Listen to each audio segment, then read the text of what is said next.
2024 সালটা আমার কাছে ভীষণ স্পেশাল। এই বছরটা ভগবান আমাকে আমার জীবনের সেরা উপহার দিয়েছে। আমার খুশিটা সবার সাথে ভাগ করে নেওয়ার জন্য অফিসের সবার জন্য আমি এখানে মিষ্টি নিয়ে গেছিলাম। আর বাড়িতে এসে দেখি আমার লিটল স্যান্টার এখানে স্যান্টাওয়ালা ড্রেসও চলে এসেছে। ড্রেসের লিঙ্কটা কমেন্ট বক্সে দিয়ে দেবো, তোমরা চাইলে চেক করে নিতে পারো।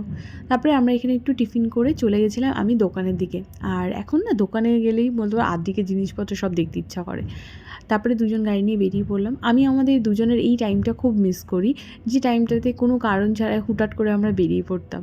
তো আমাদের দুজনের সাথে আরও দুজন যোগ হয়েছিল। বাড়িতে এসে যা যা কিনলাম সেগুলো তোমাদের দেখিয়ে দিলাম।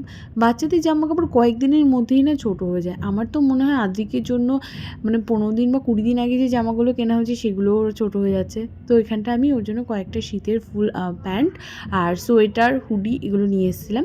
পিঙ্ক কালারের হুডিটা একটু বেশি পছন্দ হয়েছিল বলে আর একটা ইয়েলো কালারেরও নিয়ে এসেছি পরে গিয়ে আবার। আর এখানে ভাইয়ের জন্য বডি লোশন, তারপর মুখে মাখার ক্রিম এগুলো মা আনতে দিয়েছিল। আর আমি এমন একজন মানুষ যে নেল পালিশ দেখলেই বলতে পারো কিনতে ইচ্ছা করে, মানে নেল পালিশের প্রেমে পড়ে যাই। তো এই সুন্দর সুন্দর দুটো কালার আমি নিয়ে এসেছি। তো তোমরা বলো তো কালার দুটো কেমন লাগছে। আর এই হচ্ছে আমার লাড্ডু পোকা নিউ ড্রেসে।